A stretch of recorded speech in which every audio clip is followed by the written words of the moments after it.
Bulldozer action पर supreme court की ऐतिहासिक फैसले के बाद महाराजगंज जिले के कई उच्च अधिकारियों पर सदर कोतवाली में मुकदमा दर्ज किया गया है। हमारे साथ बातचीत करने के लिए उस प्रकरण के पीड़ित पत्रकार श्री मनोज टुडवाल आकाश जी हैं। सर, क्या कुछ प्रकरण था उस वक्त आपका, और एक आप ही के मामले को लेकर के सुप्रीम कोर्ट ने एक बड़ी ऐतिहासिक फैसला दिया जिसको लेकर के पूरे देश में आपके मामले को लेकर के लोग तारीफ भी किए, लेकिन अब उस मामले में मुकदमा दर्ज किया गया है। किन किन लोगों पर मुकदमा दर्ज किए गए हैं और क्या कुछ होना है? कल रात में महाराजगंज थाना कोतवाली में 26 नामजद लोगों के खिलाफ आजीवन कारावास जैसी संगीन धाराओं में मेरी तहरीर पर एफआईआर पंजीकृत की गई है। इनमें IAS, IPS, PCS, PPS, national highway और पीडब्ल्यूडी के engineers, police inspector, sub inspector और एलआईयू के 2 इंस्पेक्टरों के नाम शामिल हैं।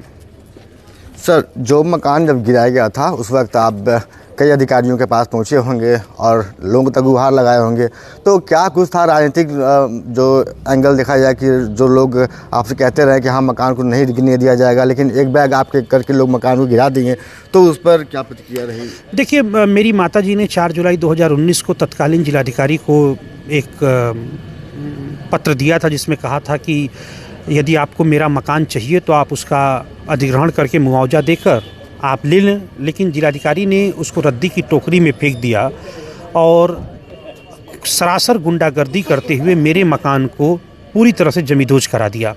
और यही कारण है कि मैं इस मामले को लेकर फिर घटना घटने के बाद 4 पन्ने का शिकायती पत्र लेकर सुप्रीम कोर्ट गया। माननीय सुप्रीम कोर्ट ने इस मेरे 4 पन्ने के शिकायती पत्र का स्वतः संज्ञान लिया और स्वतः संज्ञान लेते हुए मेरे पत्र को ही रीट याचिका में कन्वर्ट कर दिया। और मेरे मामले में इससे पहले एनएचआरसी ने और बस्ती के तत्कालीन कमिश्नर 1998 बैच के आईएएस अनिल कुमार सागर जी ने जांच की थी। दोनों ही जांचों में मौके पर जो जांच टीम आई उसमें पाया कि मेरा मकान जायज़ था और तत्कालीन जिलाधिकारी ने गैर कानूनी तरीके से मेरे मकान को गिरवाया है। इसका परिशीलन माननीय सुप्रीम कोर्ट में भी हुआ और 1.5 घंटे तक सुप्रीम कोर्ट में कोर्ट नंबर 1 में 6 नवंबर को माननीय मुख्य न्यायाधीश की अध्यक्षता वाली 3 सदस्यीय खंडपीठ ने सुनवाई की और बहुत सख्त आदेश दिया कि तत्काल डीजीपी और मुख्य सचिव मेरी एफआईआर दर्ज करें और इसकी जांच जिला पुलिस से न कराकर यूपीसीबीसीआईडी से कराई जाए। लेकिन मैं आपको यहाँ पर कहना चाहता हूँ कि सुप्रीम कोर्ट के आदेश के बाद 50 दिन लगा दिए इन लोगों ने एफआईआर दर्ज करने में, तो मुझे बिल्कुल भरोसा नहीं है यूपीसीबीसीआईडी की जांच पर। अगर मैं 90 दिनों तक इंतजार करूंगा, यूपीसीबीसीआईडी ने अगर मेरे साथ न्याय नहीं किया, निष्पक्ष विवेचना नहीं की, तो मैं माननीय सुप्रीम कोर्ट का पुनः दरवाज़ा खटखटाऊंगा और इसकी विवेचना सुप्रीम कोर्ट से कराऊंगा। सुप्रीम कोर्ट ने एफआईआर के अलावा यह भी कहा कि 25 लाख रुपए का दंडात्मक मुआवजा उत्तर प्रदेश सरकार पर लगाया और इसे तत्काल याचिकाकर्ता को दिया जाए और मुख्य सचिव को यह भी निर्देश दिया कि इसके अलावा समस्त प्रकार के मुआवजे पीड़ित याचिकाकर्ता को दिए जाएं तथा जितने भी दोषी हैं उनके खिलाफ 1 महीने के अंदर कठोरतम विभागीय जांच शुरू करके 4 महीने के अंदर दंड देने की कार्रवाई पूरी करके अवगत कराएं। तो क्या कोर्ट ने जो राहत दिया था आपको 25 लाख रुपए का मुआवजा देने के लिए, वो आपको मिला?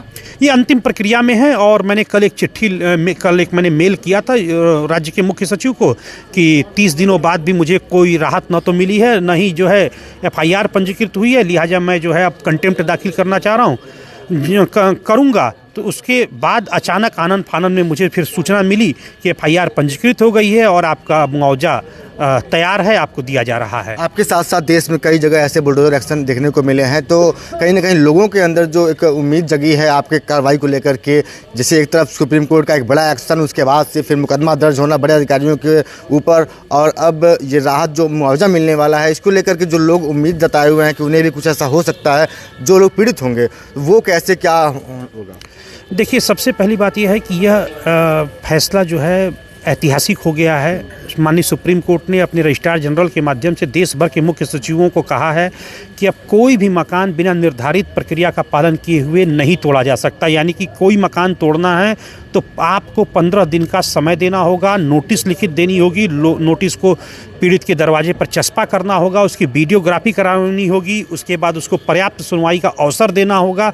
इसके बाद यदि लगता है कि मकान अवैध है तब तोड़ा जा सकता है, अन्यथा नहीं तोड़ा जा सकता है। और मेरे प्रकरण में जितने भी लोग हैं सभी को मुआवजा मिलेगा।